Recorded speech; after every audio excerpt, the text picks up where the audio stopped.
আনহু বর্ণনা করেন। কে বর্ণনা করেন? বিশ্ববিখ্যাত নবীর সাহাবী, মদিনাওয়ালার আশিক, মদিনাওয়ালার জাকির, মদিনাওয়ালার সাহাবী, বিশ্ববিখ্যাত সাহাবী আবু হুরায়রা রাদিয়াল্লাহু তাআলা আনহু বর্ণনা করেন, আমি একদিন 3 দিন যাবত অনাহারে ছিলাম। কয়দিন? 3 দিন যাবত অনাহারে ছিলাম। মসজিদে নববীতে দাঁড়ায় আছি। এমত অবস্থায় মদিনাওয়ালা নবী, উম্মতের কান্ডারি নবী, উম্মতের দরদি নবী ওই রাস্তা দিয়ে আসতেছে। বলেন মারহাবা। আবু হুরায়রা রাদিয়াল্লাহু তাআলা আনহু বর্ণনা করেন, আমি মনে মনে রাসূলকেই তালাশ করতেছিলাম। বলেন মারহাবা। কাকে তালাশ করতেছে? উম্মতের কান্ডারে, উম্মতের দরদি নবীকে আমি তালাশ করতেছিলাম। আল্লাহর রাসূল আসতেছে আর আল্লাহর রাসূলের হাতে এক পেয়ালা দুধ দেখা যায়। বলেন মারহাবা। কি দেখা যায়? তো মনে মনে বিশ্ববিখ্যাত সাহাবী আবু হুরায়রা ভাবতেছে, আমি ক্ষুধার্ত। এটা হয়তো আল্লাহর রাসূল টের পাইছে। কি পাইছে? আল্লাহর রাসূল জানতে পেরেছে, যার কারণে আমাকে খাওয়ানোর উদ্দেশ্যে মনে হয় কি নিয়ে আসছে? দুধ নিয়ে আসছে। বিশ্ববিখ্যাত সাহাবী আবু হুরায়রা রাদিয়াল্লাহু তাআলা আনহু বলেন যে আমি 3 দিন যাবত অনাহারে, আল্লাহর রাসূলের হাতে এক পেয়ালা দুধ দেখার পরে আমি মনে মনে ভাবলাম আমাকে খাওয়ার জন্যই নিয়ে আসতেছে। বলেন মারহাবা। আল্লাহর রাসূল, 7 মিনিট আছে, আল্লাহর রাসূল তাকে এক পেয়ালা দুধ হাতে দিলেন।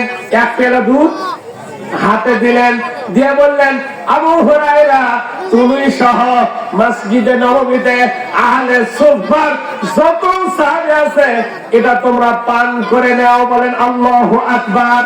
কিন্তু খবরদার, খবরদার, এই গিলাসের ঢাকনা তুমি সরাইতে পারবে না।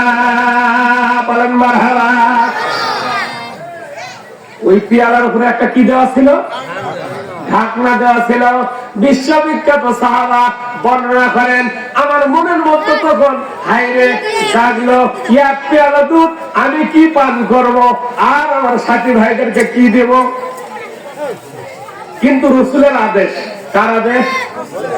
রাসূলকে সাহাবারা তাদের চাইতেও বেশি ভালোবাসত, যার কারণে যখন যে আদেশ করছে একটু বিন্দু মাত্র কি করে নাই, এদিক সেদিক করবে।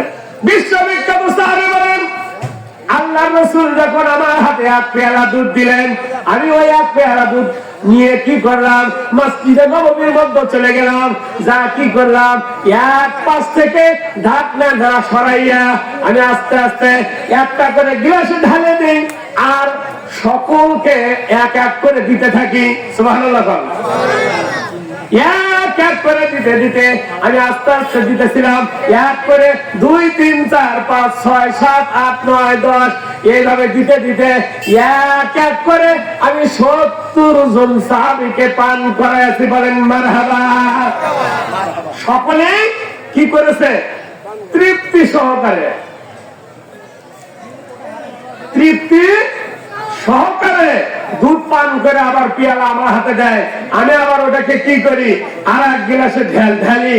এইরকম করে আমি 70 জনকে পান করাইছি। 70 জন যখন তৃপ্তি সহকারে পান করেছে, আল্লাহর রাসূল মুস্কি হেসে দিয়ে বলতেছে, ও আবু হুরায়রা, এবার তুমি পান করো। সুবহানাল্লাহ। পান। আবু হুরায়রা রাদিয়াল্লাহু তাআলা আনহু বর্ণনা করেন, আমি সর্বশেষে পান করলাম। পান করার পরে আমি পেয়ালাটা আবার রাসূলের হাতে দিলাম। দেওয়ার পরে লক্ষ্য করলাম দুধ যতটুকু ছিল ততটুকুই গ্লাসের মধ্যে আছে। বলেন আল্লাহু আকবার। এর নাম হলো মুজিজা, এর নাম হলো মারিফা। এর নাম কি? আমি যে হাদিস বলেছি, মান আরাফা নাফসাহু ফাকাদ আরাফা রব্বাহু, যে ব্যক্তি তার নিজকে চিনতে পারবে সে তার রবকে। এটা হলো মারিফাতের প্রথম সবক। মারিফাতের আর একটা আয়াতে কারিমা নাযিল করেছি ওয়াকুদু মাস সাদিকিন, তোমরা সত্যবাদীদের সাথী হও। সত্যবাদীদের সবচাইতে সত্যবাদী ছিলেন সাহাবারা। সবচাইতে সত্যবাদী ছিলেন কি? সাহাবারা। অতএব সেই সাহাবাদের সাথী হও। সাহাবাদের কি হও? সাথী হও। আর একটা আয়াতে কারিমা তেলাওয়াত করেছি আলা ইন্না আউলিয়া আল্লাহি লা খাউফুন আলাইহিম ওয়া লা হুম ইয়াহজানুন। খবরদার খবরদার, যারা আউলিয়া, যারা কি ওলির বহু বছর হলো আউলিয়া, তাদের সাথে তোমরা বেয়াদবি করিও না। খবরদার খবরদার, তাদের সাথে তোমরা কি করো না? বেয়াদবি করি না। অতএব সেই ওলি আউলিয়াদের আপনারা মাজলিসে এসেছেন, এখানে বেয়াদবি করা যাবে না। এরা